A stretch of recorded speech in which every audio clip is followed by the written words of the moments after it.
Hari ini saya akan membahas mengenai supremasi Tuhan Yesus Kristus sebagai Raja di atas segala raja. Tidak ada yang lebih besar dari Tuhan Yesus Kristus. Dan mulai minggu depan, saya akan mulai membahas secara berseri mengenai Roh Kudus. Ya, baik saudara, di dalam firman Tuhan yang dibacakan tadi dari Matius pasal 21 ayat 1 sampai 11 dinyatakan di sana mengenai Tuhan Yesus Kristus yang pada saat mau masuk ke Bethlehem, ke Yerusalem, ya dia mengendarai keledai beban yang masih muda.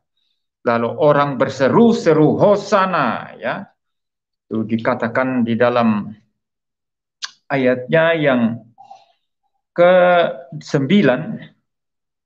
Hosana bagi anak Daud, diberkatilah dia yang datang dalam nama Tuhan. Hosana di tempat yang maha tinggi.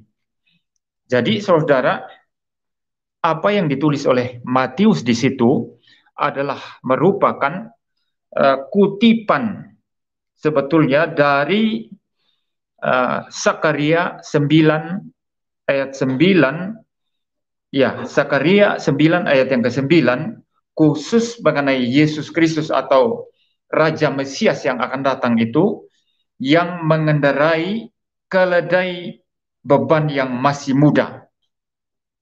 Itu ditulis di dalam ayat yang ke-9, Sakaria 9 ayat 9, bersorak-soraklah dengan nyaring, hai putri Sion, bersorak-sorailah, hai putri Yerusalem. Lihat rajamu datang kepadamu, ia adil dan jaya.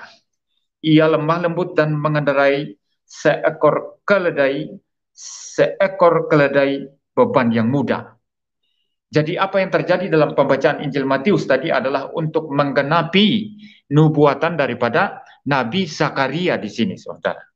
Semua yang dilakukan Kristus ketika 2000 lebih tahun yang lalu melakukan pelayanan itu adalah untuk menggenapi seluruh nubuatan di dalam perjanjian lama. Tidak satu pun dibiarkan gugur. Semua ditepati. Tidak ada yang tidak tepat. Bahkan perkataan aku haus di atas kayu salib, saya sudah berulang-ulang menjelaskan, untuk menggenapi apa yang juga sudah dinyatakan di dalam perjanjian lama. Ya.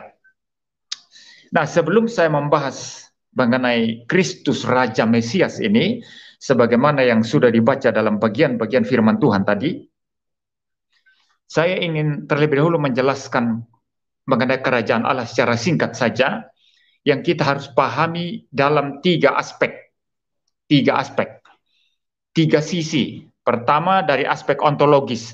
Nah, kalau ontologis itu artinya sesuatu di dalam dirinya sendiri. Artinya kalau berhubungan dengan Allah, Tuhan Allah di dalam dirinya sendiri. Kita tidak tahu bagaimana besar, bagaimana berkuasa, bagaimana maha taunya Tuhan kita. Hanya Tuhan yang tahu. Ya, kita hanya bisa memahami kebesaran Tuhan dari Alkitab. Tapi itu pun tidak bisa menggambarkan secara tuntas dan sempurna kebesaran Dia, karena hanya Tuhan yang memahami kebesarannya sendiri. Nah, Tuhan Allah di dalam dirinya sendiri, itulah yang saya sebut sebagai dalam pengertian ontologis. Ya. Kalau kerajaan Allah di dalam dirinya sendiri berarti kerajaan Allah sebagaimana itu ada di dalam diri Allah sendiri.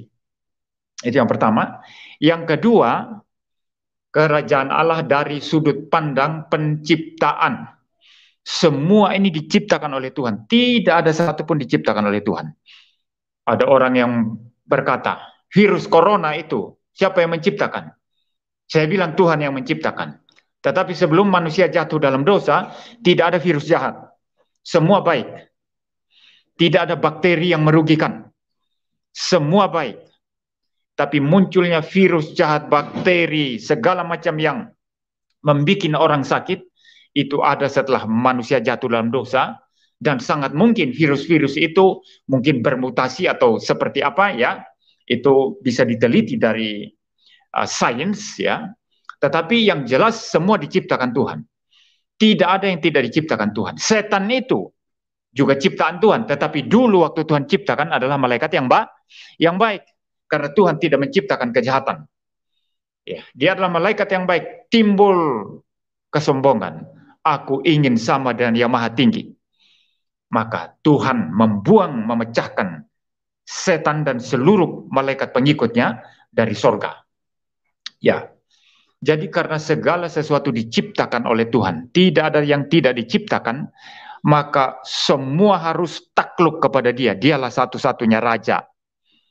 Ya, maka sesama manusia yang mempunyai kuasa, jangan melakukan kuasa itu melampaui wewenang yang diberikan kepada Dia. Karena hanya ada satu penguasa tunggal, yaitu Tuhan yang menciptakan segala sesuatu. Tidak ada yang diciptakan. Setan juga takluk kepada Tuhan. Walaupun dia adalah penentang, ya. Arti setan itu penentang, ya. Penentang Allah. Ya, itu arti setan. Ya. Saudara-saudara, setan yang selalu menentang Allah juga taat kepada Tuhan Allah. Kalau dia mau mencobai orang, mau mengadakan kesulitan, mau membuat bencana alam atau kerusakan, dia mesti minta izin sama Tuhan dulu. Tahu dari mana itu? Saudara silahkan baca kitab Ayub. Ya, dia sebelum mencobai Ayub, diizinkan Tuhan dulu. Kalau Tuhan tidak izinkan, setan nggak bisa ngapa-ngapain. Setan nggak bisa apa-apa, saudara. Ya, maka jangan memandang setan itu terlalu besar sekali ya. Seminar tentang setan, bicara tentang setan itu Dautoni ya. Apapun yang dia bicara mesti kaitkan dengan setan. Ini dia mau bicarakan firman Tuhan atau bicara setan. Lebih banyak bicara setan, ya kita tahu hamba siapa. Hamba Tuhan lebih banyak bicara firman Tuhan. Khotbahkan firman Tuhan. Setan, wah, diekspos sedemikian rupa. Ya, bukan menimbulkan iman yang bertumbuh, yang lebih berani melawan pekerjaan setan, tapi justru menimbulkan ketakutan. Ya, lalu menganggap pendeta-pendeta tertentu seperti Dautoni seakan-akan merekalah yang bisa berdoa. Merekalah hamba Allah begitu ya. Saudara jangan mengikuti hal-hal yang tidak alkitabiah seperti itu. Ya. Setan tidak pernah lebih besar dari Tuhan. Setan hanya makhluk ciptaan Tuhan yang sudah jatuh dalam dosa. Yang sekarang pun ketika melakukan pekerjaannya harus takluk kepada Tuhan. Kalau Tuhan tidak izinkan, setan tidak bisa apa-apa. Ya, orang-orang yang dipakai setan untuk menutup gereja, menganiaya orang Kristen. Kalau Tuhan tidak izinkan, mereka pun nggak bisa ngapa-ngapain. Mereka nggak bisa apa-apa, saudara. Semua harus bergantung pada kedaulatan Tuhan, Raja di atas segala raja. Nah ini kerajaan Allah dari aspek penciptaan. Lalu ada kerajaan Allah, aspek yang ketiga, aspek penebusan. Itulah nanti kita bicara gereja. Yesus adalah raja gereja. Yesus adalah raja daripada orang-orang percaya. Ya, ada tiga aspek ya. Ya, saya sedikit mengulang kalau dari aspek ontologis tadi, artinya gini.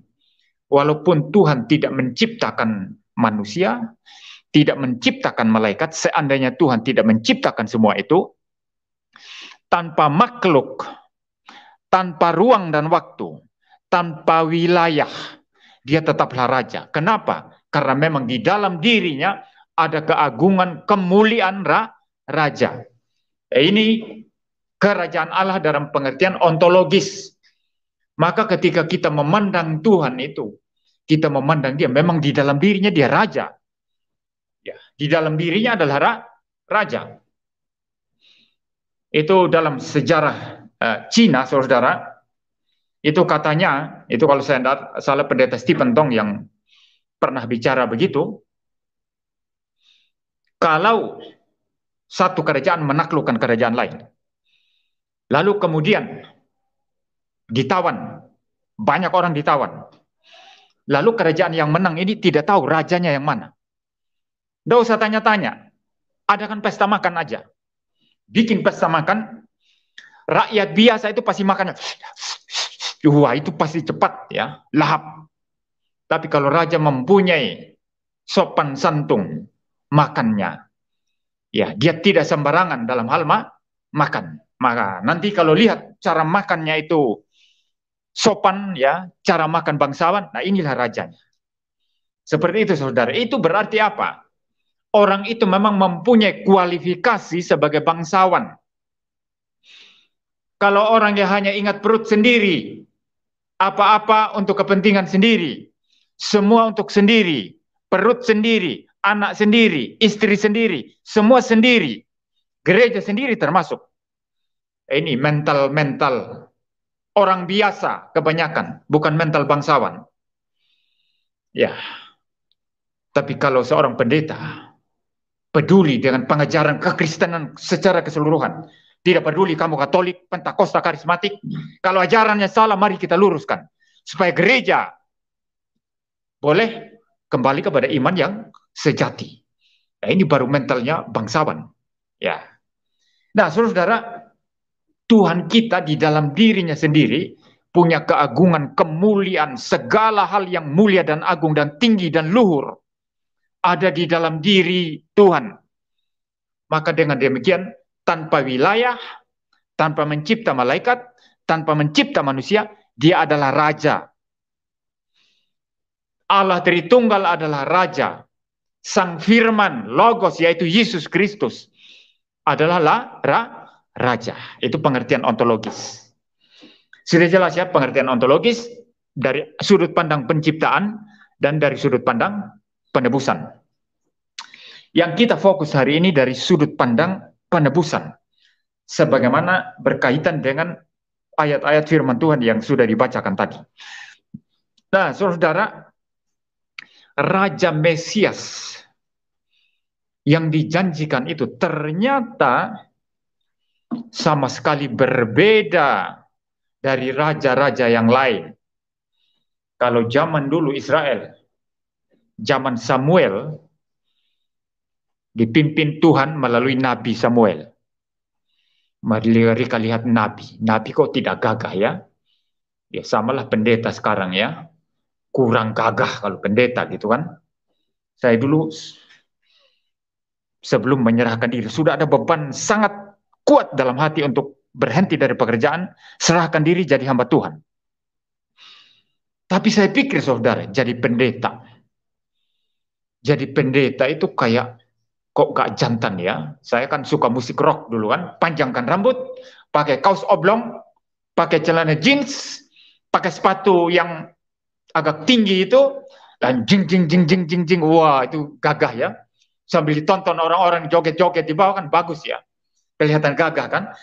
Pendeta kok, ya maaf itu dulu ya.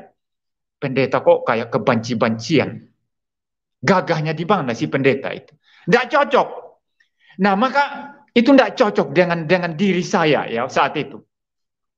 Tapi beban kuat sekali. Hentikan pekerjaan, serahkan diri full time untuk melayani Tuhan. Akhirnya saya taat. Ya, oleh anugerah Tuhan, saya taat, saya berhenti dari semua dan menjadi hamba Tuhan, saudara. Nah, memang pendeta itu secara umum gagahnya di mana sih? Apalagi Romo-Romo Katolik kan. Romo-Romo Katolik kan tidak menikah, saudara. Kalau bagi orang umum itu gagahnya apa? Ya pendeta masih mending menikah kan. Tapi pendeta, Romo, rohaniawan itu gagahnya apa? Demikian pikiran orang Israel. Lihat Samuel. Oh, dia sudah datang. Pasti bawa firman Tuhan. Kurang gagah gitu ya. Lalu mereka minta, kami tidak mau Samuel. Kami tidak mau nabi. Kami mau raja yang naik kuda tinggi besar. Seperti raja-raja di negara-negara sekitar. Yang memimpin kami dan gagah. Dengan berani. Berjaya begitu. Orang Israel tidak mau. Tidak mau Tuhan pimpin langsung melalui nabi. Mereka tolak. Mereka mau raja. Lalu akhirnya Tuhan memilih Saul. Saul diganti dengan Daud. Tetapi Raja Mesias yang dijanjikan ini berbeda sama sekali dari pandangan terhadap raja yang semacam itu. Ya, image atau gambaran raja yang semacam itu sama sekali berbeda.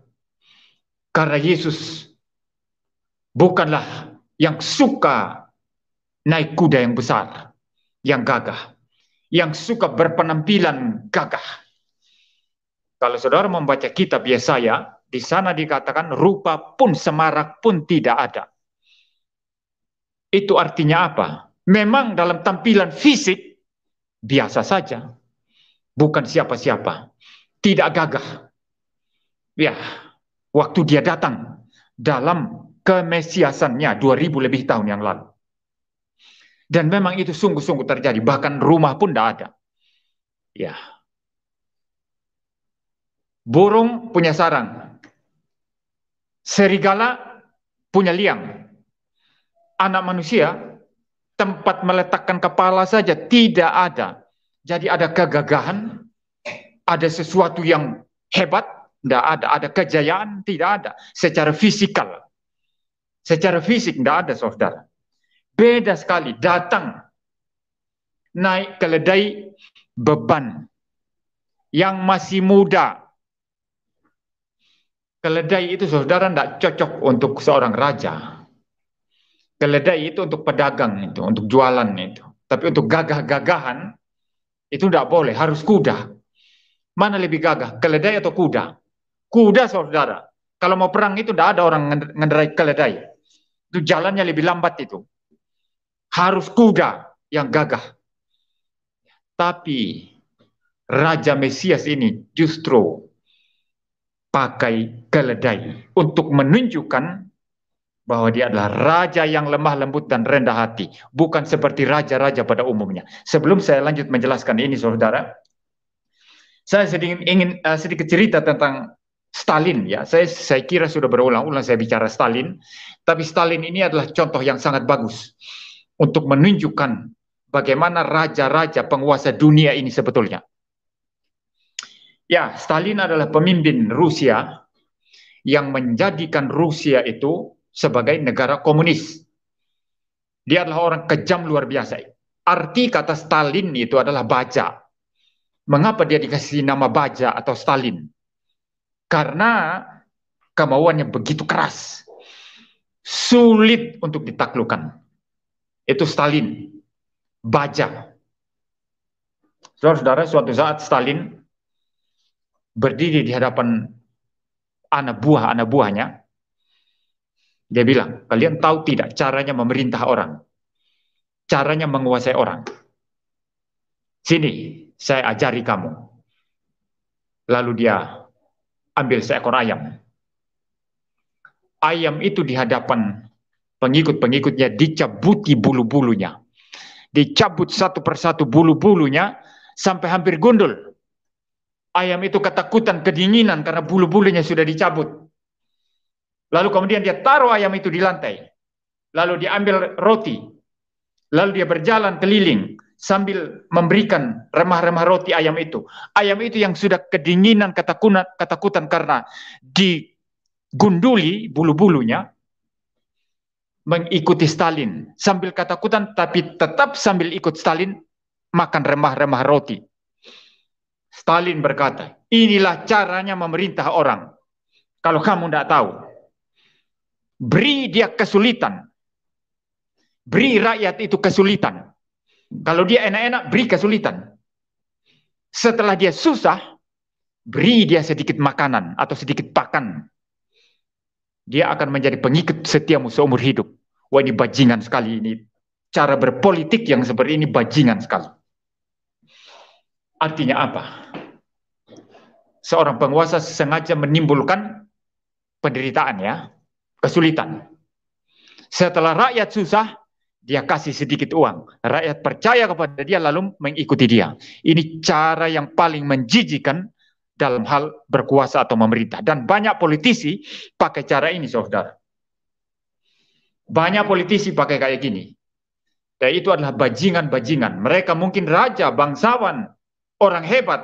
menurut dunia. Tapi di mata Tuhan saya kira mereka hanyalah bajingan-bajingan. Dan Stalin ini memang kemauannya betul-betul seperti baja. Melawan Tuhan sampai akhir hidupnya. Anaknya yang perempuan yang namanya Svetlana itu bercerita ketika Stalin mau mati, dia terbaring di tempat tidur sambil meracau karena pikirannya sudah mau mati ya.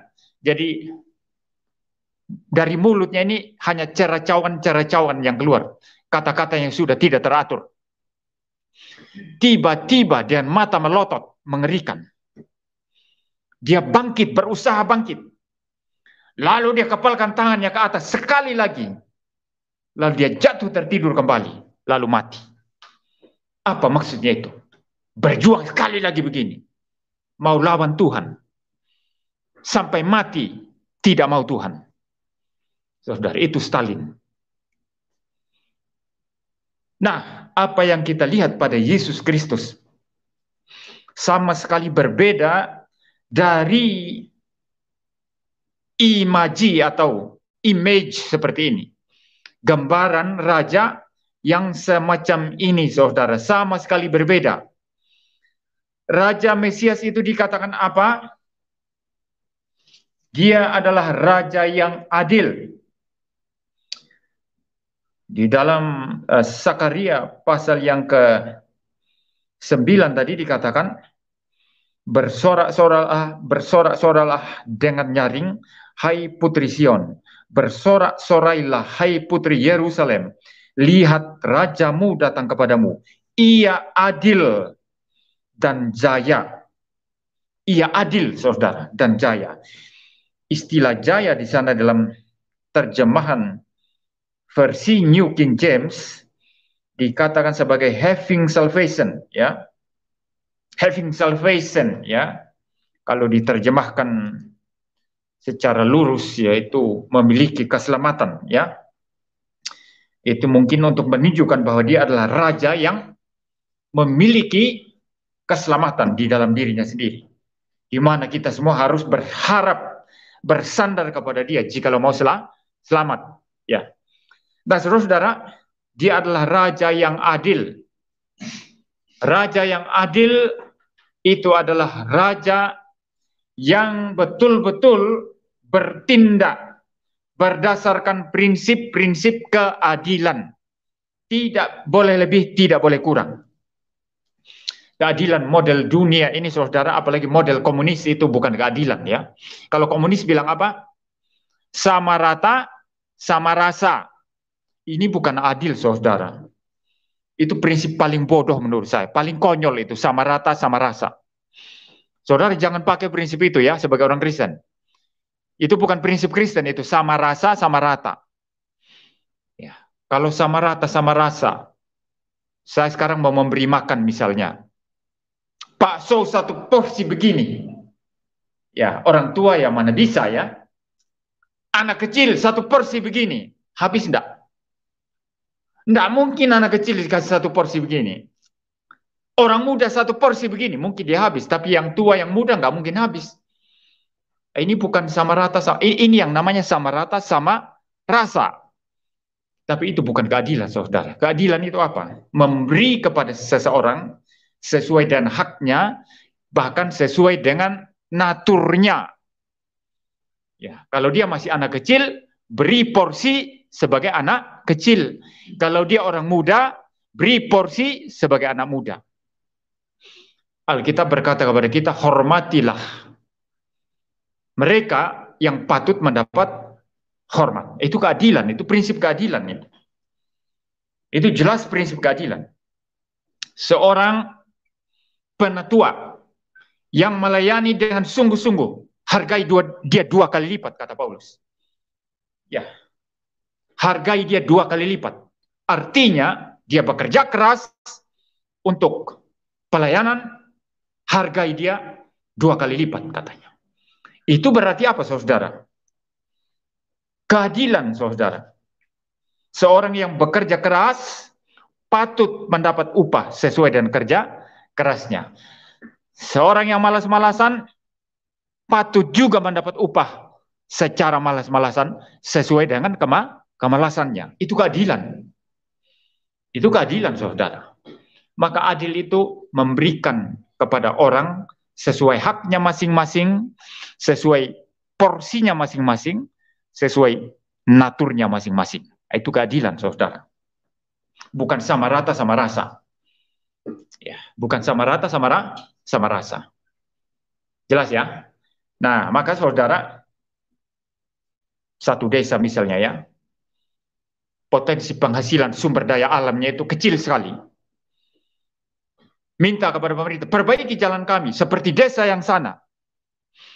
Desa yang sana aspalnya mulus-mulus. Yang ini kok kurang bagus. Pemerintah yang adil apa langsung beri begitu? Kan lihat potensinya apa. Ya, kalau dengan aspal yang sangat-sangat bagus itu nanti, ternyata ekonomi tidak bertumbuh, tidak berdampak kepada ekonomi rakyat, karena tidak ada potensi sumber daya alam yang cukup baik, yang seimbang dengan aspal, jalan aspal yang bagus, lalu dikasih karena hanya minta sama dengan desa sebelah, yang potensi sumber daya alamnya melimpah, yang bahkan bisa menyokong kota dengan sumber-sumber alamnya. Nah, ini bukan keadilan, saudara. Ini namanya sama rasa, sama rata. Ya. Orang Sumba, suku kecil, jumlah penduduk kecil saja. Kami minta Pak Jokowi, harus ada menteri orang Sumba. Tunggu dulu. Orang Jawa banyak, Batak lebih banyak. Orang Dayak lebih banyak mungkin. Orang Papua lebih banyak. Ya kasih Papua dulu kan, ngerti ya? Sudah paham ya? Itu kalau maksudnya pembagian jatah berdasarkan wilayah ya. Jadi itu keadilan, saudara, bukan sama rata sama rasa. Ya, bukan sama rata sama rasa. Ya. Sama juga di dalam gereja. Orang yang mempunyai suara yang bagus, nyanyi lebih bagus, ya harus dikasih kepercayaan untuk memimpin liturgi. Lah orang yang nyanyinya lari kiri kanan, ya, nanti lari ke sini, ke sana suaranya, itu mengganggu ibadah, saudara. Kalau sama rata sama rasa, ya semua giliran, ya. Mulai dari si A, si B, si C, semua giliran. Semua bisa memimpin liturgi, giliran semua. Tapi itu bukan prinsip keadilan. Orang yang mungkin suaranya lari kiri kanan, ya. Saya sangat terganggu kalau ada pemimpin pujian larinya ke sana kemari, ya. Itu sudah, itu apa namanya, semangat untuk memuji Tuhan itu sudah hilang. Ya. Berilah hormat padanya. Lari kiri kanan, tidak karu-karuan, saudara ya. Tapi kalau dengar orang, berilah hormat padanya, stabil suaranya, itu sangat menggairahkan kita untuk memuji Tuhan. Jadi semua ada porsinya masing-masing. Berdasarkan karunianya masing-masing. Berdasarkan porsinya, karunianya, talentanya masing-masing. Orang tidak bisa main musik, dikasih main musik. Ya kacau balau nanti. Apa itu keadilan? Semua diberikan sesuai porsinya, naturnya, sesuai haknya. Kalau dalam gereja bahkan sesuai talenta atau karunia yang Tuhan berikan kepada dia. Ini baru adil. Jadi bukan sama rata, sama rasa. Ya.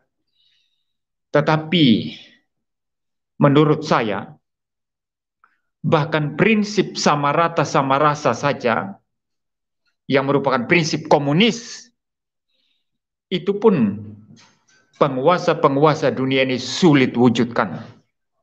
Menurut saya lebih banyak penguasa yang tidak adil. Lebih banyak penguasa yang tidak adil. Presiden yang sekarang ini bagus sekali ya. Papua sudah banyak jalan bagus, beraspal mulus ya. Itu kalau orang Papua masih protes-protes itu bagi saya mereka matanya tidak terbuka terhadap pembangunan yang ada. Ya. Jalannya bagus-bagus sekarang Papua itu. Zaman dulu nggak ada, hampir-hampir jalannya sulit sekali.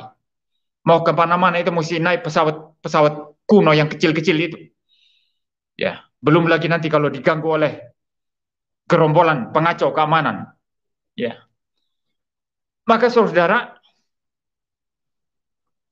jarang sekali penguasa atau pemerintah atau pemimpin yang bagi saya itu betul-betul adil, bahkan sekedar mewujudkan prinsip sama rata sama rasa. Kan lebih mudah ya. Kalau sama rata sama rasa itu lebih mudah untuk dijalankan. Ya, ya semua dapat hak, dapat porsi yang sama kan. Tapi kalau prinsip menurut naturnya, menurut haknya, menurut porsinya, menurut karunianya masing-masing, kemampuannya, itu lebih sulit karena perlu meneliti dulu. Perlu memperhatikan baik-baik dulu sehingga tidak salah. Pemberiannya tidak salah. Sudah paham ya? Maka saudara, di dunia ini bagi saya tetap sulit kita mendapatkan keadilan. Berulang-ulang saya mengatakan, orang Kristen diduga menista Islam, langsung ditangkap. Ditangkap. Orang Islam menista Kristen tetap masih bebas berkeliaran. Ya, itu yang kentuti Alkitab itu sudah ditangkap polisi apa enggak itu? Yang mengentuti Alkitab itu loh. Agustan, belum. Itu yang saya laporkan juga kan, masih jalan-jalan itu. Ya, ini ketidakadilan saudara. Ini jelas ketidakadilan. Orang Kristen langsung ditangkap hanya karena minoritas. Tapi kalau mayoritas tidak. Ini bukan ketidakadilan.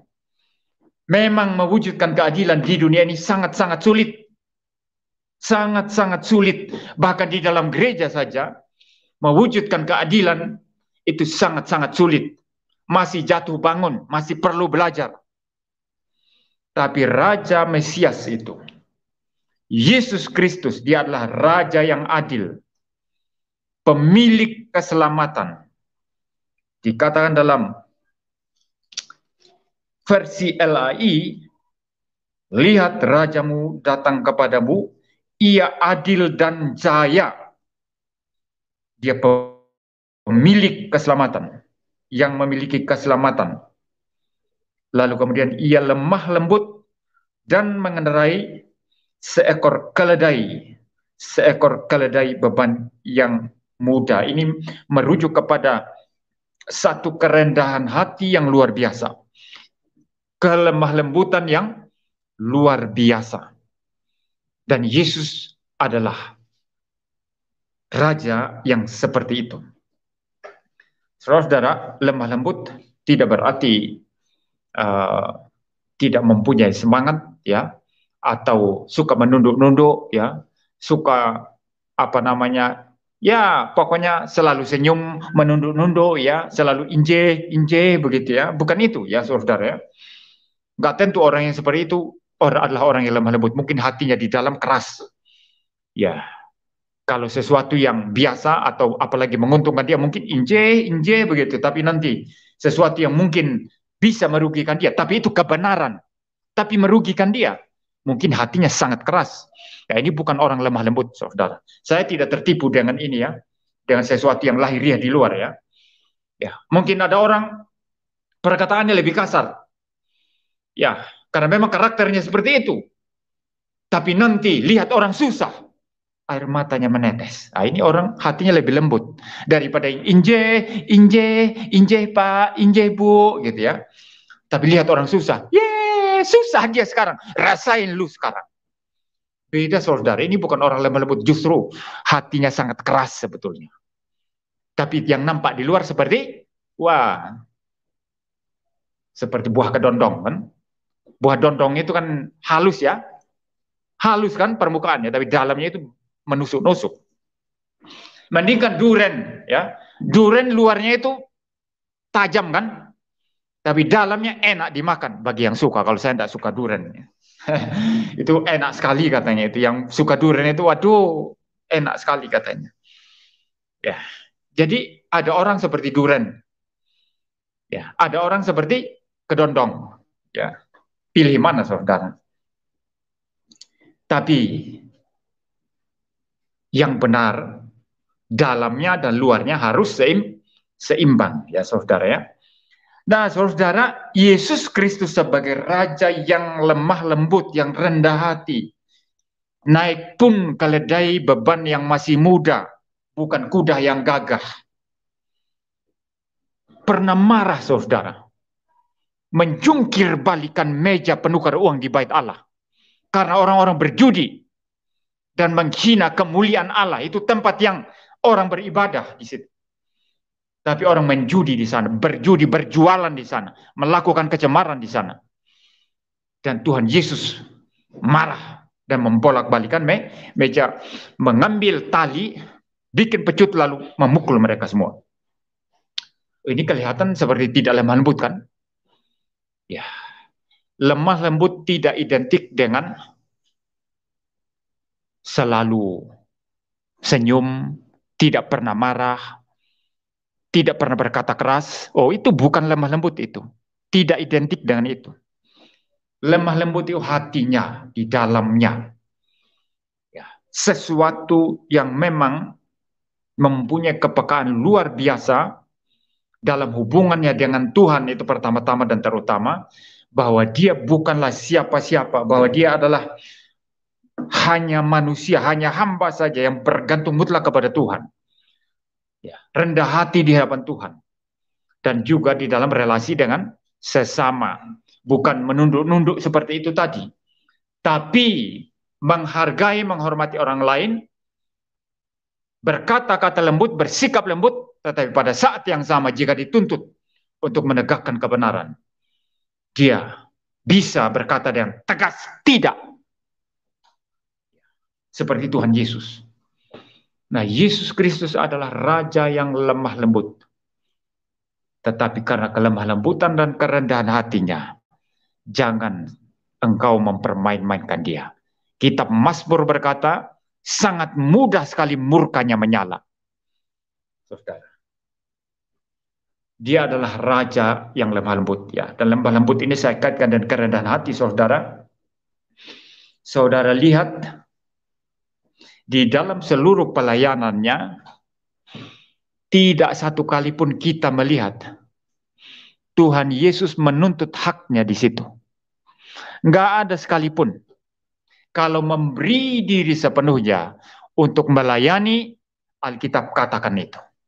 Sampai mati terkutuk di atas kayu salib. Tapi kalau meminta hak, sama sekali tidak ada saudara. Nah, ini adalah gambaran atau ekspresi yang sesungguhnya dari Raja yang lemah lembut itu, yang rendah hati itu, yang sangat penuh belas kasihan. Ya, bukan hanya mencintai, mengasihi, tapi ada belas kasihan. Apa beda mencintai, mengasihi dan belas kasihan? Ada beda, saudara. Saudara mungkin mengasihi orang, mencintai orang setengah mati, tapi nggak tentu itu dibarengi dengan belas kasihan. Ya, mencintai orang setengah mati, tapi kalau nanti ada yang tidak cocok, mulai marah dan hatinya tidak kembali. Ya, itu berarti tidak ada belas kasihan di dalam kasihnya, di dalam cintanya. Tapi kalau ada belas kasihan, dia salah. Tapi lihat orang yang salah itu tadi pun.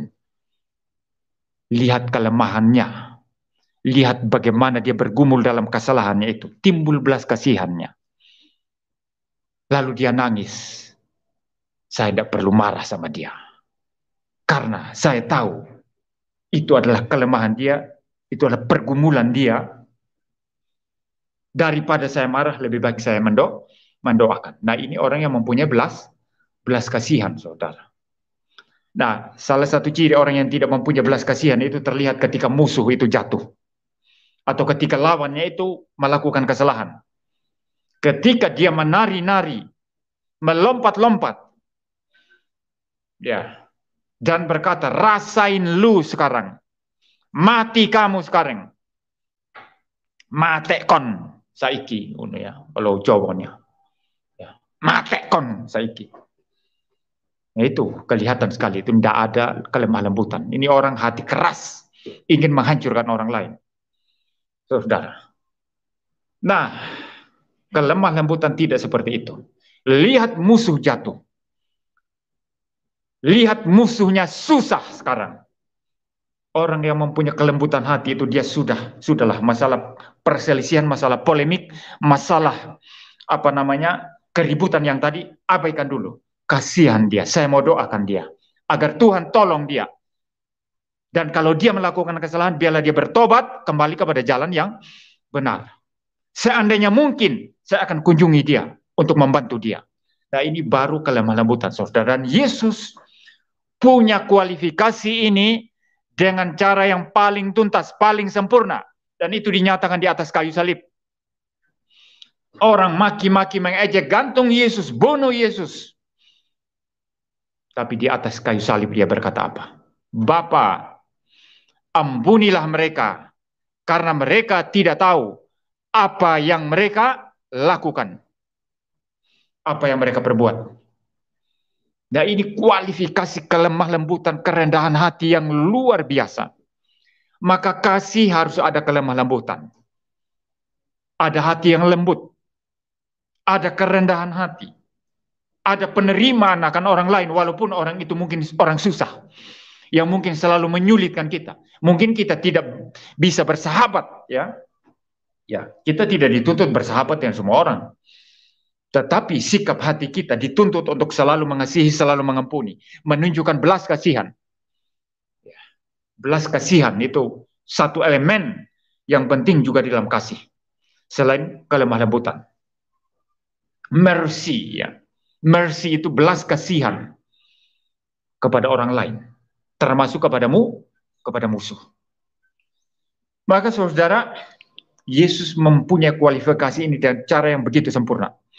Lalu, ketika nanti dia datang, apa yang dia lakukan? Maksudnya, ini dalam konteks Zakaria, ya, ketika dia akan datang nanti ya, apa yang dia lakukan? Ia akan melenyapkan kereta-kereta Efraim dan kuda-kuda dari Yerusalem. Busur perang akan dilenyapkan, dan ia akan memberitakan damai kepada bangsa-bangsa. Wilayah kekuasaannya akan terbentang dari laut sampai ke laut, dan dari sungai Efrat sampai ke ujung-ujung bumi. Raja Mesias itu kalau datang, dia menghilangkan segala kekerasan, sebagaimana ditunjukkan oleh raja-raja yang saling berperang. Dia menghilangkan busur-busur, katanya di sini saudara ya. Busur itu apa? Panah untuk perang kan? Bunuh orang kan? Ya. Ia akan melenyapkan kereta-kereta dari Efraim. Kereta-kereta untuk perang. Kuda-kuda dari Yerusalem untuk perang itu. Busur perang akan dilenyapkan. Karena dia adalah Raja Damai. Prince of Peace. Raja Damai. Bukan Raja huru-hara. Bukan Raja kerusuhan. Bukan Raja pedang. Perang. Orang kafir ini, bunuh ini. Haus darah begitu. Itu agama. Bagaimana? Agama itu intinya harus ada belas kasihan kepada sesama. Yang terlebih dahulu ada kasih akan Allah yang sesungguh-sungguhnya. Dari kasih akan Allah ada belas kasihan kepada sesama. Cinta kasih kepada sesama. Bukan bunuh sesama. Kafir dia, ledakkan kepalanya, habisi. Itu bukan semangat Raja Mesias.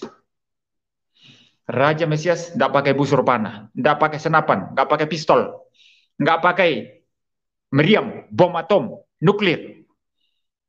Tapi datang memerintah dengan damai. Itu sebabnya dia datang bukan dengan kuda yang gagah, tapi dengan keledai beban yang mudah. Itu juga adalah simbol bahwa dia adalah datang dengan damai, bukan datang untuk perang. Dan ketika dia datang, gereja berdiri, Injil damai sejahtera diberitakan.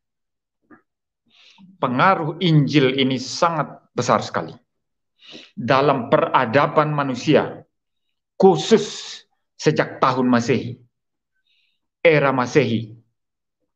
Pengaruh Injil luar biasa. Saudara tidak tahu betapa besarnya Injil mempengaruhi Amerika Serikat. Walaupun sekarang Amerika Serikat sebagian besar orang-orang tidak mau Tuhan lagi. bagaimana Injil berpengaruh kepada menghentikan perbudakan. Karena zaman dulu, tahun 1600-an, 1700-an, 1800-an bahkan, orang-orang Afrika kulit hitam ditangkap dari tempat-tempat mereka, dibawa muat ke kapal lalu dijual jadi budaknya orang kulit putih. Ini orang kulit putih zaman dulu boleh dibilang kurang ajar juga ya, walaupun kita berhutang. Saya sendiri berhutang kepada kulit putih, terutama Belanda ya. Saya ini berhutang banyak sama orang Belanda. Yang membentuk teologi saya ini, buku-buku reform yang saya baca itu buku Louis Berkhof. Itu orang Belanda Amerika itu. Abraham Kuyper dalam hal mandat budaya, orang Belanda. Cornelis van Til, Belanda Amerika. Saya studi S2, S3 Belanda. Orang jasa orang Belanda itu banyak sekali membentuk pikiran saya, pelayanan saya itu banyak. Tapi dulu mereka pernah kurang ajar. Menjajah Indonesia 350 tahun lamanya. Mengeruk kekayaan Indonesia. Beberapa waktu ini mereka ramai minta maaf. Ya, sampai itu mantan supervisor S2 saya ngirim email khusus minta maaf karena kami pernah menjajah Indonesia dulu katanya. Ya, Perdana Menterinya minta maaf. Dan ketika bulan September yang lalu, akhir September dan awal Oktober, kami berseminar, ada seorang profesor dari Free University memberikan seminar, memberikan kuliah. Dia berkata, kekayaan Belanda sekarang ini, kemakmuran negara Belanda saat ini, tidak terlepas daripada bagaimana dulu Belanda mengeruk kekayaan Indonesia dan dibawa ke Belanda. Kami sangat-sangat merasa berdosa karena hal ini. Sampai hampir mau nangis dia, saudara. Tapi memang dulu pernah jahat. Ya, saling memperbudak, ya. Saling ingin menguasai yang lainnya. Tetapi Raja Mesias itu bawa damai, Injil damai sejahtera datang. Pengaruh Injil melenyapkan perbudakan khusus kepada bangsa-bangsa atau orang-orang kulit hitam. William Wilberforce yang berjasa besar untuk membasmi daripada perbudakan, dia adalah orang yang sangat-sangat dipengaruhi oleh Injil. Firman Tuhan, perkataan Tuhan Yesus Kristus. Orang-orang Amerika seperti siapa namanya itu yang besar sekali itu, Abraham Lincoln, sangat-sangat dipengaruhi oleh berita Injil. Dia juga salah satu orang yang besar yang memperjuangkan hak-hak orang kulit hitam. Termasuk seorang kulit hitam sendiri, Martin Luther King, bukan Martin Luther Reformator, tapi pendeta baptis Martin Luther King yang ada di Amerika pada sekitar pertengahan abad yang lalu. Dia melakukan gerakan untuk kesamaan hak antara kulit putih dan kulit hitam. Dia juga dipengaruhi oleh berita Injil, karena memang dia adalah pendeta. Saudara, pengaruh Injil untuk damai di bumi sangat-sangat besar. Sangat-sangat besar. Sekarang orang-orang sekuler, orang-orang ateis, seolah-olah tidak butuh Injil. Seolah-olah Injil tidak ada jasa. Seolah-olah kedatangan Kristus tidak ada jasa. Itu omong kosong semua. Dulu Injil Kristen mempelopori kedamaian yang luar biasa di muka bumi. Walaupun masih tetap ada perang, bahkan gereja pun pernah rusak. Seperti perang salib. Ya. Tetapi saudara, pengaruh Injil tidak bisa dielakkan. Karena Yesus datang membawa damai. Aku datang bukan untuk membawa pedang, tapi membawa damai. Ya. Tapi di bagian lain dia berkata, aku datang bukan untuk membawa damai, tapi membawa pedang. Itu bukan maksudnya pedang kekerasan, jangan salah artikan. Itu maksudnya adalah apa? Kalau Yesus datang maka pengikutnya akan dipisahkan dari yang bukan mengikut dia. Yang bukan mengikut dia membenci pengikut Yesus. Akan ada pemisahan, dan pedang yang dimaksud di sana adalah simbol pemisahan antara pengikut Kristus dan yang bukan. Di mana pengikut Kristus akan dianiaya. Orang-orang musuh orang-orang akan adalah seisi rumahnya. Artinya apa? Orang Kristen musuhnya adalah seisi rumahnya yang belum Kristen. Orang Kristen musuhnya adalah keluarganya yang belum Kristen. Saudara rasa tidak seperti itu? Jelas sekali, ya, jelas sekali itu. Nah, saudara, Yesus adalah Raja Damai. Lalu di bagian terakhir dikatakan apa, saudara ya? Wilayah kekuasaannya akan terbentang dari laut sampai ke laut dan dari sungai Efrat sampai ke ujung-ujung bumi. Kekuasaannya seluruh dunia. Dan itu sudah berlangsung sejak pertama kali gereja berdiri, Injil diberitakan, dan terus secara progresif menuju kepada puncaknya pada saat konsumasi nanti. Ketika dia datang kali yang kedua, saudara.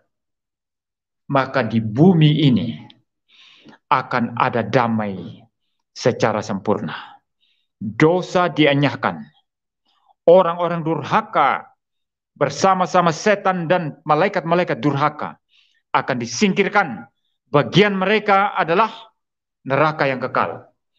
Sedangkan seluruh orang-orang pilihan Allah akan berdiam di bumi ini. Bumi ini yang sudah diubahkan, sudah diregenerasi selama-lamanya. Dan raja siapa? Yesus Kristus, satu-satunya raja, satu-satunya kaisar. Tidak ada lagi raja lain. Maka dia adalah King of Kings. Raja di atas segala raja. Tidak ada lagi yang lain. Dialah Raja Mesias. Bukan Raja Allah yang langsung turun, bok, jadi Allah langsung merintah. Tidak. Kalau gitu sangat gampang kan? Tuhan langsung datang, bok gitu ya. Mati semua langsung habis kan? Betul ya? Tidak ada orang bisa lihat kemuliaan Allah, mata telanjang begitu. Langsung bisa masih joget-joget begitu ya. Kayak di gereja karismatik, joget-joget. Kemuliaan Allah turun di sini, joget-joget. Kalau kemuliaan Allah turun betul-betul dalam kealahannya, mati semua mereka yang joget-joget itu. Menyembah Tuhan kok joget-joget begitu. Ya, jangan terlalu suka joget-joget. Ya, orang Kristen boleh joget-joget ya. Bukan saya tidak melarang orang Kristen joget-joget ya. Saya kalau senang-senang sama anak saya ya, ada sesuatu lalu rasa sukses ya, yeay, joget-joget, tidak apa-apa. Tapi memuji Tuhan joget-joget harus hikmat, tenang. Karena dia adalah Allah yang mulia, yang agung, yang luar biasa hebat. Bukan Raja Allah yang langsung bok turun dari langit. Bukan itu Raja kita. Tapi Raja Mesias, pribadi Allah dan manusia. Tuhan Yesus Kristus.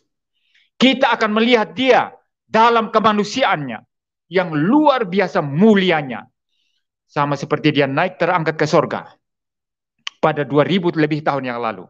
Demikianlah dia akan datang kali yang kedua nanti. Dengan segala gemuruh kekuasaan yang hebat. Dengan malaikat-malaikat yang besar. Dengan bunyi trompet yang besar. Saudara-saudara, kira-kira lagu itu ya.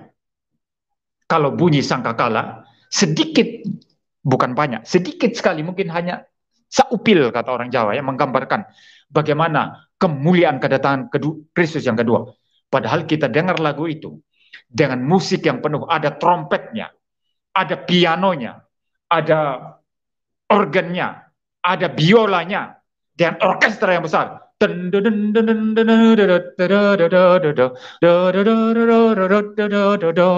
Itu sudah sangat luar biasa megahnya ya.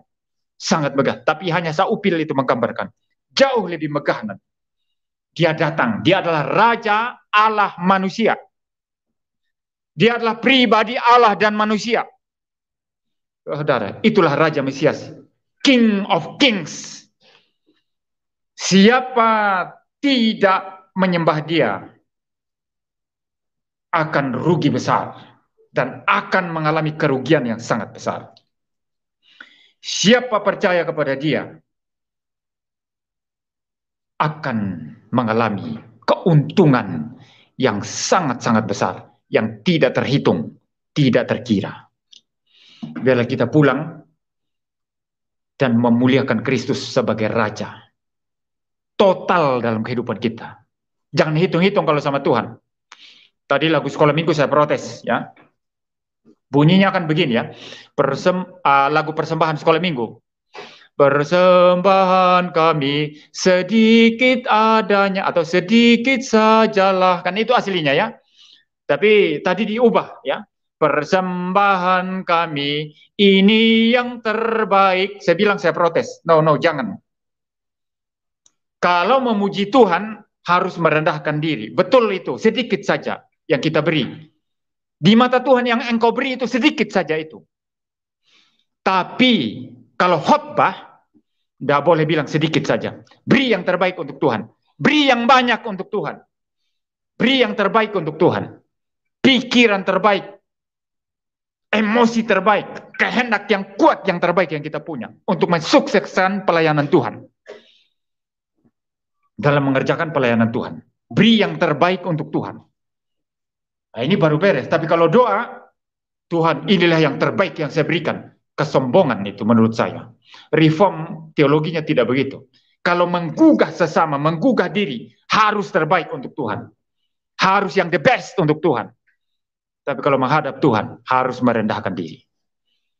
Biarlah kita pulang memberikan yang terbaik untuk Tuhan. Tapi di dalam doa, selalu saudara-saudara harus merendahkan diri, bahwa kita bukan siapa-siapa, bahwa yang kita kasih kepada Tuhan hanya kecil saja, sedikit saja. Maka saya lebih cocok dengan kata-kata yang lama. Persembahan kami sedikit sajalah, walaupun banyak, tapi itu menunjukkan kerendahan hati. Ya. Sebagai penutup, saudara, ada satu kisah mengenai seorang tentara Prusia. Nah, Prusia ini bukan Rusia, ya. Prusia itu Jerman dulunya. Ya, itu Jerman zaman dulu, ya. Nah, tentara Prusia ini suatu saat kedatangan seorang jenderal. Jenderal yang memegang pasukan. Tentara Prusia itu lagi mengepung kota Paris, ya. Lagi mengepung kota Paris, ya. Prancis itu Paris, ya. Nah, lalu kemudian saudara datang sang jenderal, lalu dia berkata kepada tentara ini tadi, "Hei, sini kamu. Kamu lihat tidak jembatan yang jauh di sana itu? Saya lihat komandan, saya lihat jenderal. Kamu lihat tidak gubuk kecil dari rumput-rumput yang di sampingnya itu? Saya lihat jenderal. Nah, sekarang tugas kamu, hancurkan itu. Hancurkan gubuk itu. Karena mungkin dipikir itu bisa berbahaya kan, mungkin menyimpan apa kan. Hancurkan." Pucat mukanya si anak buah ini tadi, tentara ini. Tapi karena taat komandan, dia lakukan juga. Dia tembak satu kali saja. Langsung terbakar habis. Itu jenderal bilang, wah, tembakan yang hebat. Tembakan yang hebat, men. Ya, gitu ya. Tembakan yang hebat, men. Gitu. Tapi si tentara itu nangis. Lalu jenderal ini bertanya, kenapa kamu nangis? Kamu menembak bagus loh. Jitu sekali kok nangis. Tentara itu bilang, Pak, hanya itu yang saya miliki. Itu adalah gubuk saya, Pak. Itu gubuk dia, saudara. Mungkin barang-barang kepunyaannya ada di dalam situ. Di seluruh dunia ini yang saya punya hanya itu, katanya. Tapi karena taat komandannya, dia tembak. Nah, tentara taat sedemikian rupa sama komandan, saudara. Komandan kita bukan tentara biasa. Komandan kita adalah Raja Mesias. Maka kita harus lebih taat lagi. Berikan yang terbaik untuk Tuhan. Dengan ketaatan yang sungguh total. Sungguh-sungguh kepada Yesus Kristus. Biarlah kita pulang dari semangat ini. Mari kita berdoa. Bapa di surga, terima kasih Tuhan untuk khotbah pada sore hari ini. Biarlah kami terus-menerus digugah oleh firman-Mu untuk memberikan yang terbaik bagi Raja Mesias, Raja yang rendah hati itu, Raja yang lemah lembut, Raja yang adil, yang memerintah seluruh dunia, bukan dengan pedang dan kekerasan, bukan dengan penumpahan darah, tapi dengan damai sejahtera. Dialah Raja Mesias, Raja di atas segala raja, Sang Firman yang adalah Allah dan manusia. Terima kasih Tuhan. Kami bersyukur, ya Bapa di sorga, untuk anak-Mu yang Kau kasihi, yang sudah Engkau berikan bagi kami. Menjadi Raja Mesias bagi kami. Biarlah kami takluk mutlak kepada Tuhan Yesus Kristus, Sang Raja di atas segala raja itu, dan memberikan yang terbaik bagi Dia. Dalam nama Tuhan Yesus Kristus kami berdoa. Amin.